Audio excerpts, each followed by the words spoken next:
你的10个灵魂碎片能穿越到不同的动漫世界，而且每个世界的你都可以共享能力。在火影世界获得木盾、轮回眼、须佐能乎；鬼灭世界获得日之呼吸，而死神世界你在进入了尸魂界，破坏了蓝染的阴谋后，被总队长山本源柳斋重国看中，成为了死神的一员，并且还觉醒了2把奇特的斩破刀，一黑一白，名为风都和天阙。斩破刀出世的瞬间，灵压爆发，在禁令亭引起了一场巨大风波，甚至惊动了灵王宫。尸魂界所有的斩破刀前身前打都是这位灵番队第3关二枚王月一人打造出来的，而尸魂界一切事物的命名者是灵番队的首领兵主部一兵卫。斩破刀10节、万节以及每把斩破刀的真名都是他一人命名，可他无法知晓你2把斩破刀的名字，这种事情在千年以来都是不曾发生过的。他们第一时间召见了你，在金乐春水和福助四郎的引领下，你来到了中原宫殿，山本源柳斋重国一步步挪近，你的斩破刀觉醒了吧？你点点头，心念一动，2把斩破刀凭空出现，二枚巫王月伸出手，温柔抚摸剑身，真是难以形容。斩破刀的样式千奇百怪，但像这2把这么精致瑰丽的，绝无仅有。总队长干咳一声，你的斩破刀是什么时候觉醒的呢？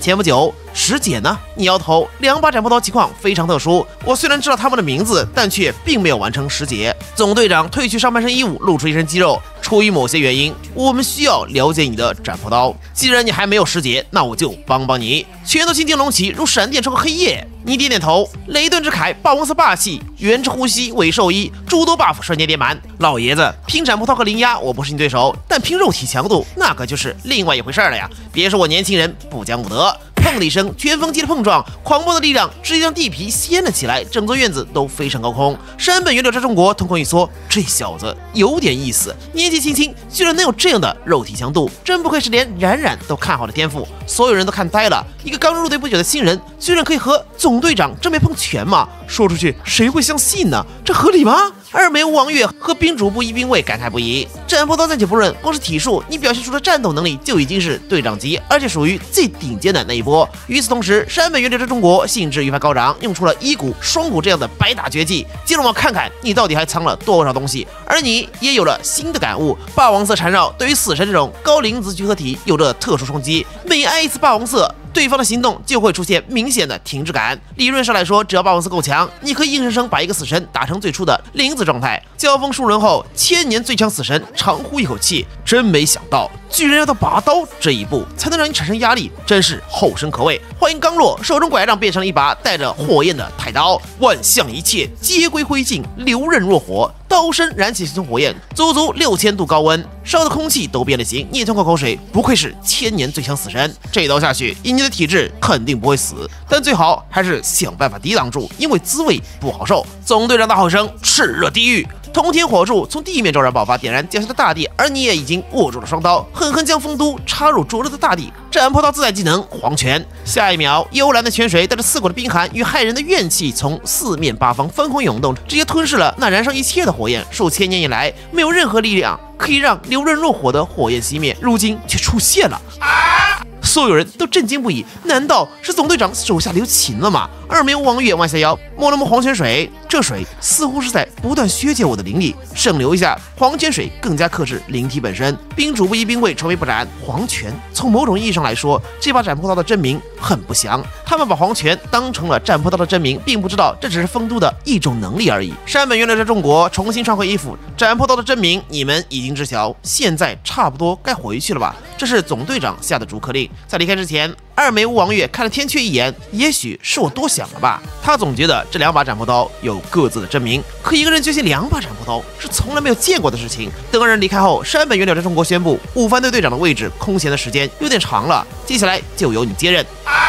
大家都震惊了。正常情况下，成为死神队长一共有3种途径：第一，通过队长考试；第二，联名推荐，然后在剩下的队长中获得半数认可；第三，挑战食人队长，获胜继任。像现在一言而决的情况，在尸魂界的历史上从未有过。一日，你新官上任第一天就引得护庭13队全体死神队员一片哗然，不服之人比比皆是。你竖起手指，根据规则，只要在200名死神队员的见证下，挑战食人队长获胜后，便可继任成为新队长。我就在这里，你们当中有谁想成为队长的，大可以前来挑战。不过生死自负。这消息没多久就传遍了整个金陵亭，金了春水给出了最高评价。这萧凡可真是聪明，背擂台是最简单也最有效的方式。扶助14郎道，前提是建立在自身强大的实力上。金了春水启程，以他的实力赢得队员尊重只是时间问题。但我觉得今天可能会有意想不到的搅局者。你去哪儿？看热闹。擂台赛很快步入尾声，实力差距实在是太大，多数死神连破开武装色霸气都做不到，连斩破刀是什么样子都还没看见的就被几拳撂倒。正当一切告一段落的时候，擂台上突然出现了不速之客。听说你很擅长剑道，昨晚没能看见，有点遗憾。今天可以让我见识一下吗？这是尸魂界第一战斗狂11番队队长根木剑八。队长之中好像就只有你和我不会万劫，这样看来的确挺公平的。你正愁没人当磨刀石，于是毫不犹豫接受挑战，很好，战斗意识激发。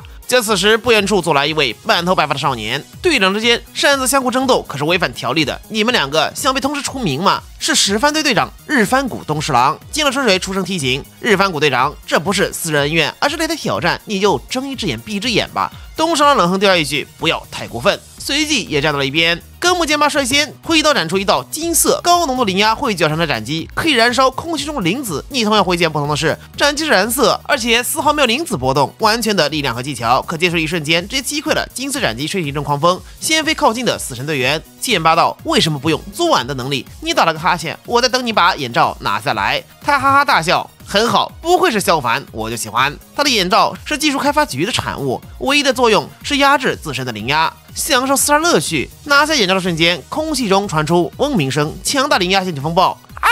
前排死神都被卷了进来，你手一伸，无掌施法，漂浮术，大家的身体缓缓下降。转眼间，根木剑八已经蓄势到非常恐怖的程度，浑身布满金色的磷压。你能克制老头子的流刃入火，不代表就能克制我。如果大意的话，可能会死。双手之间，空步斩击扑面而来，强大的磷压甚至凝固了空气，剑道两断。你双手之间，丰都的漆黑剑身上渗出月光，天阙洁白的剑身上绽放出日光。源之呼吸，一之行，日月同光。金色斩击与磷压洪流直接被光芒形成的巨大梦环搅碎。怎么可能？不仅没有使用斩破刀的能力，甚至连磷压都感受不到。你的剑道水平居然高过我这么多。他不敢置信，感觉自己受到了侮辱。为什么不用昨天的能力？难道在你眼里我不配吗？你呵呵一笑，你不知道自己斩破刀的真名，也无法使用他的能力，所以我也不用。剑八冷哼，你追求公平的对决，太天真。在战场上，这种想法会要了你的命。你双手一摊，好吧，那我就说真心话，你确实配不上。剑八愣了一下，随后哈哈大笑。接下来我就不留手，你在部下面前丢人，也怪不得我。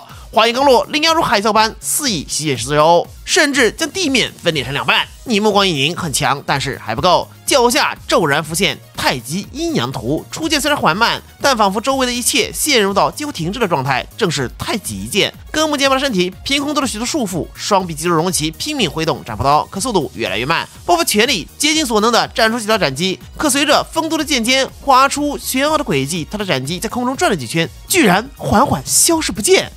化解了？这种剑道难道是真实存在的吗？这种剑术，他见所未见，闻所未闻。谁都没想到，你竟然以绝对的剑道实力碾压了根木剑八的剑道。好啦，食人碎片第1季的故事到这儿就告一段落啦，完结撒花。对后续剧情还感兴趣的，可以在 QQ 阅读手机端搜索食人碎片，第一个就是了，大家可以自行查阅哦。这个系列也连载了15集，而且每集分钟数都很足，也算是比较长寿啦。不过同人剧情嘛，也有人说 OOC 比较严重的，这点上的话，大家可以自行斟酌选择观看即可。原作后续还有很多精彩剧情。那么我是卓卓，我们下个系列再见，拜拜。